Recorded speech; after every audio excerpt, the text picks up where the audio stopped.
une manifestation hier à Paris a eu lieu, au 37 quai d'Orsay. Je ne sais pas où c'est exactement, Gauthier Lebret. C'est pas loin de l'Assemblée nationale. Alors, c'est des gens, un collectif, la Digue, qui s'est mobilisé, alors, non pas contre la pauvreté en France ou contre la délinquance dans notre pays, mais contre la police anti-immigration de Donald Trump. Voilà. Il y a des gens qui peuvent, évidemment, qui voulaient manifester en solidarité avec le peuple américain après la mort de 2 citoyens tués par cette police anti-immigration à Minneapolis. Qu'est-ce que ça vous inspire, Éric Nolot ? Non mais ces tentatives de récupération, c'est absolument écœurant. Après, sur le fond de l'affaire, il s'est passé quelque chose d'inadmissible à Minneapolis. Personne ne me convaincra que les morts d'Alex Pretty et de René Goutte correspondent à une gestion proportionnée de la situation. Les 2 policiers en question étaient... Voilà, d'ailleurs, Trump le reconnaît, l'administration le reconnaît. Mais après, ce qui est vraiment écœurant, c'est d'abord, on sent bien que c'est la manipulation, et puis cette indignation à géométrie variable. Je ne veux pas compter les morts, je ne veux pas faire une comptabilité morbide, mais quand il y a 30 000 morts, il n'y a jamais personne pour alors que ça s'imposerait. Là, il y a 2 morts, tout d'un coup, c'est vraiment la mobilisation générale. C'est même contre-productif parce que ça devrait être quelque chose d'insoupçonnable et on voit bien la récupération politique derrière. Eugénie. Vous savez, ça me fait penser à la phrase de Raymond Aron, je ne la connais pas par cœur, mais où il dit j'ai voulu comprendre pourquoi la gauche était aussi aussi impitoyable envers les démocraties, aussi indulgente envers les dictatures. Et c'est vraiment ça, c'est-à-dire qu'effectivement, ce qui s'est passé à Minneapolis est grave et dramatique, mais quand on compare avec ce qui s'est passé en Iran, il y a Marine Tondelier était physiquement hier à ce rassemblement, elle n'a pas été en tout cas, elle l'a pas fait savoir sur les réseaux sociaux, elle n'a pas été à une manifestation de soutien au peuple iranien. Elles se font huer, donc elles ne peuvent pas y aller. Voilà. Sur les Iraniennes, oui, bien sûr. Sandrine Rousseau, quand elle y va, elle se fait huer parce qu'elle a dit que le voile était un embellissement de la femme. Donc je trouve qu'effectivement, il y a un 2 poids 2 mesures dans la réaction aux drames internationaux. Catherine, sur ces manifestations, et puis voilà, on se cache un peu la face en réalité, parce qu'il y a des problèmes dans notre pays, et on devrait manifester tous les jours aussi pour les problèmes dans notre pays. Oui, mais là, tout a été dit, c'est qu'il faut se chercher chaque jour, quelque chose qui vous distingue de ce qui se dit là. Et moi, je trouve ça absolument ridicule. Même si vous le dites, il y a eu un vrai problème, mais c'est quand même, on est borgne devant l'actualité. Gauthier ? C'est ce qui s'est passé ce week-end, c'est-à-dire que les médias étaient en boucle sur ce qui se passe aux États-Unis. C'est un drame, mais ça ne nous concerne pas directement. Il n'y avait personne pour parler du viol d'une nonagénaire de 90 ans à Nice.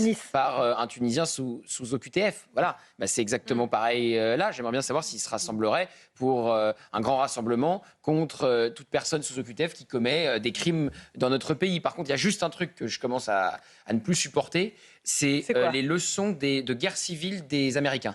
Ils nous disent en permanence la guerre civile va arriver chez vous en Europe très prochainement. Il ferait juste bien de se regarder un petit peu le nombril parce que, à mon avis, la guerre civile, elle est plus proche chez eux que chez nous. Je ne suis pas sûr qu'elle est proche chez eux non plus. Alors, Henri Guénaud. Moi, je ne vais pas commenter la manifestation. D'ailleurs, je ne vois pas pourquoi on perd son temps à la commenter. On sait que les gens qui manifestent là, on est en désaccord avec eux sur tout. Enfin, je pense que c'est les gens qui sont autour de cette très bien. En tout cas. Allez, donc, on enlève les images. Donc, ils n'ont pas tout cassé, ils n'ont rien brûlé. Bon, très bien. Voilà, ils pensent ce qu'ils veulent. Après, oui, c'est un sujet. Voilà, ce qui se passe aux États-Unis est un sujet. Quant à la guerre civile, les États-Unis sont un pays qui sont... Oui, au bord d'une explosion de violence. C'est un pays très fracturé. Et ces événements, ce qui se passe aux États-Unis, doit être regardé dans ce contexte, remis en perspective, parce que personne ne peut soutenir le fait que la police a tiré sur 2 personnes qui ne méritaient pas d'être abattues, même pas pour maintien de l'ordre public, mais la violence appelle la violence. Alors, aux États-Unis, c'est une société beaucoup plus violente que la nôtre. Il y a, je crois que les derniers chiffres, c'est 1300 personnes tuées par la police aux États-Unis dans une année. Voilà. Ouais, c'est un contexte très différent. Et la violence aux États-Unis, qui est déjà en avance sur la violence, sur nous pour la violence, elle est en train de monter. Bon, mais ce qui se passe aux États-Unis dit, à mon sens, beaucoup de choses sur ce qui va se passer ou ce qui peut se passer en Europe, ce qui peut se passer dans nos sociétés européennes, et ne pas le voir, ne pas en tirer des leçons pour nous-mêmes, eh bien ça c'est ce qu'il y a de plus grave. Mais sur le fond, du dossier immigration, c'est ça que vous nous dites, Henri Guénaud, c'est sur ce sujet-là qu'on pourrait se fracturer. L'arrivée de Trump au pouvoir, c'est pas seulement l'immigration. Et d'ailleurs, c'est l'immigration, pas seulement sur le plan sur la question identitaire, mais aussi sur la question sociale et économique. Bon, donc Et puis il y a le totalitarisme woke derrière. Il y a beaucoup de choses qui traversent aussi nos sociétés et qui sont en train de faire monter, qui nourrissent la montée d'une violence qui risque de devenir non maîtrisable. Alors, je lisais aujourd'hui là, un article une tribune de Madame Tondelier, je ne sais plus dans quel journal, je pense que c'est du Huffington Post, je ne sais plus, voilà, sur le risque fasciste. Voilà. Alors, évidemment, ça, c'est la meilleure façon d'éluder le problème. C'est-à-dire dire, Trump, il a tous les défauts de la Terre. Je pense que ce n'est pas une façon de se comporter, ce n'est pas une façon de gouverner, mais fasciste, ça veut dire quelque chose, fasciste. J'ai vu que même Jean-Luc Mélenchon finissait par écarter ce mot parce que, effectivement, ce mot ne correspond pas à la situation de... Non, mais il prend grand remplacement, en revanche. On va en parler dans un instant. Mais fasciste, c'est éluder le problème. Voilà, oui, il y a un risque de violence. Oui, il y a un risque de guerre civile aux États-Unis et en Europe. Pourquoi ce qui est arrivé aux générations précédentes ne pourrait pas nous arriver? Et à force de dire que ça ne peut pas nous arriver, on finit par occulter tous les problèmes.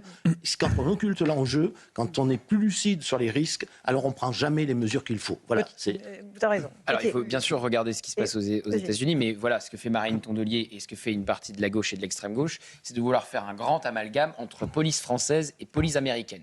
Les policiers français, selon eux, se comporteraient comme les policiers américains. Et d'ailleurs, c'est ce qui s'est passé exactement avec George Floyd, où on avait même Christophe Castaner, le dernier ministre de l'Intérieur de gauche qu'on avait eu avant le retour de Laurent Nunez, qui voulait que les policiers mettent un genou à terre. Et lui en premier. Et voilà, et ça s'est transformé avec les policiers qui jetaient leurs menottes au sol, qui se rassemblaient et qui ont eu la tête de Christophe Castaner, puisqu'il a dû quitter le ministère de l'Intérieur sous pression des syndicats. Et d'ailleurs, qu'est-ce qui se passe ce week-end?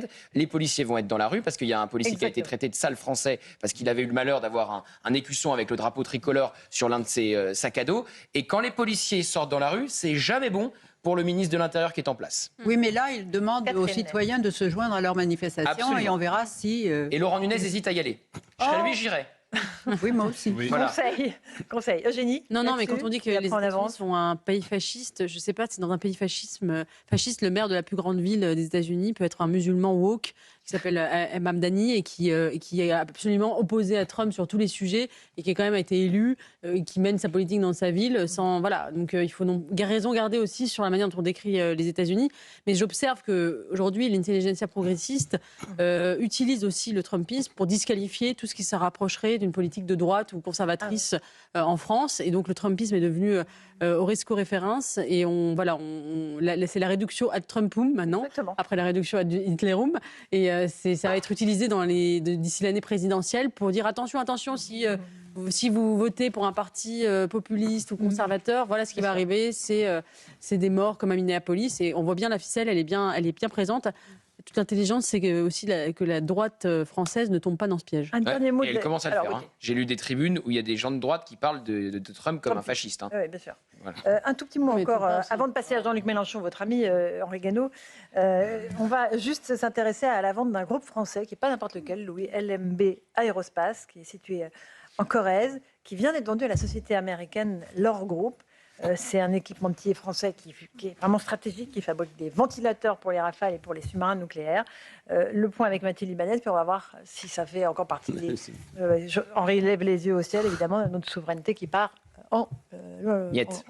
Voilà. Disons. En lambeaux. C'est une vente vivement critiquée, celle du groupe français LMB Aerospace, une entreprise qui fabrique des ventilateurs pour les Rafales, les sous-marins nucléaires ou encore le porte-avions Charles de Gaulle. Une cession à la société américaine L'Or Group qui est vivement condamnée par la classe politique, à commencer par Jean-Luc Mélenchon.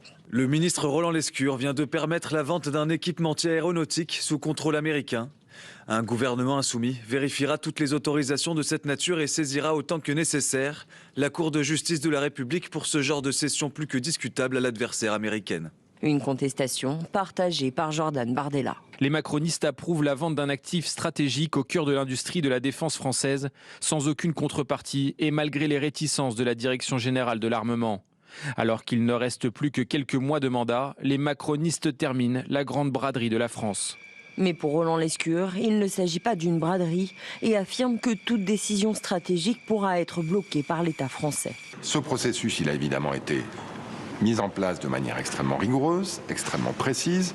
Et il s'est accompagné de conditions à ce rachat qui sont elles aussi extrêmement précises, extrêmement rigoureuses et extrêmement exigeantes. Et évidemment, on ne brade la souveraineté française, que ce soit en défense, technologie, santé ou agroalimentaire, à aucun prix. Le ministre de l'économie l'assure, l'accord prévoit également que l'entreprise continue à produire en France et que les contrats stratégiques soient protégés. Henri Guénaud, quand vous entendez ça, vous avez les cheveux droits sur la tête. Mais oui, mais parce que c'est l'expression la plus achevée de la crise de la politique en France, d'ailleurs dans beaucoup de pays européens. C'est-à-dire qu'on ment, on fait semblant.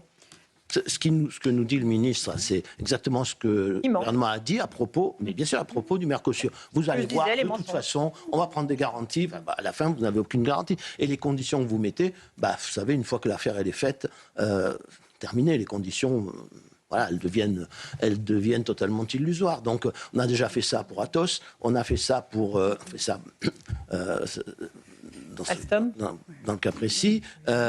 Mais au même moment où on est en train de proclamer que l'Europe doit prendre ses distances, son indépendance vis-à-vis des États-Unis, on fait ça. Et à Bruxelles, on décide que... on va réduire à zéro les fournitures d'énergie par la Russie. La Russie, elle fournissait par exemple 40% du gaz avant. Bon, maintenant c'est 13% pour l'Europe, on va réduire à zéro.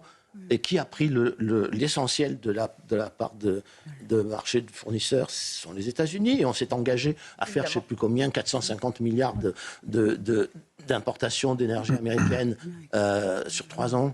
Mais c'est quoi sinon un accroissement de la dépendance, une incitation à la délocalisation? Donc on le fait pour l'armement, on le fait pour l'énergie, et en même temps on proclame qu'on veut prendre ses distances et devenir plus autonome, plus indépendant stratégiquement. Mais c'est se moquer du monde.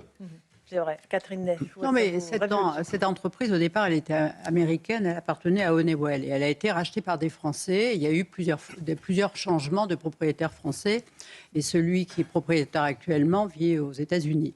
Donc, il a vendu cette chose. Mais moi, je trouve ce qui est incroyable, c'est qu'en France, on ne sait pas regarder. Je veux dire, sûrement que les politiques étaient avertis qu'elle allait être mise en vente, mais pourquoi ne réunit-on pas, comme ça se passait du temps, avec Cédric Lewandowski, quand il était le directeur, enfin qui était auprès de Jean-Yves Le Drian au ministère des Armées, lui réunissait tous les mois les grands industriels des armements, afin que lorsqu'ils partaient pour vendre leurs produits à l'étranger, ils soient coordonnés. Et s'il fallait racheter une entreprise, il fallait quelquefois forcer à racheter. Et ça s'organise. Vous voyez, les ventes ou les rachats, il faut qu'il y ait une autorité qui fasse travailler ensemble ces grands industriels qui l'ont fait. Et c'était tout à fait, pour les ventes des armements qu'ils produisaient, ça a été très profitable à la France. Là, c'est une politique qui a été complètement abandonnée. Et quand les choses ne sont pas organisées, les choses ne se font pas. Bon, allez, on va faire une petite pause. Il y a beaucoup de choses à dire. Là, oui. Le gouvernement a parfaitement les moyens de bloquer cette vente. Bien sûr. Il ne l'a pas fait. Il pouvait le faire bien avant. Henri, surtout, il pouvait le faire bien plus tôt. Parce que moi, je veux plus qu'il nous parle de souveraineté. Voilà. Non, mais attendez, on fait ça et de l'autre côté, on achète le logiciel Palantir pour la DGSI qui vient de la NSA américaine parce qu'on n'a pas donné... On est sûr qu'ils pourront bien nous écouter. Exactement, alors qu'en réalité, on pouvait demander à Thales ou à Safran de développer la même chose, mais on a dit à ces sociétés françaises, surtout, ne le faites pas, on va garder la solution sur étagère. Mais non, mais en fait, c'est ça qui est absurde. Et cette logique-là, vous pouvez l'appliquer à l'industrie pharmaceutique. On s'est retrouvé sans vaccin au moment du Covid, alors qu'on était les géants de l'industrie pharmaceutique. L'informatique, c'était exactement les mêmes choix qui ont été faits dans les années 80 avec la société Bull, qui était promise à un bel avenir. On a fait la même chose sur le GPS, on a fait la même chose sur l'industrie spatiale. Bon, on continue une belle épopée française de dépeçage de l'industrie française. Plus que ça. On démantèle la France et on la vend à... C'est pas l'anticipation, c'est la volonté. Oui. C'est la volonté parce que Gauthier, pour terminer. Il faut toujours arrêter ces opérations. On ne le fait toujours pas.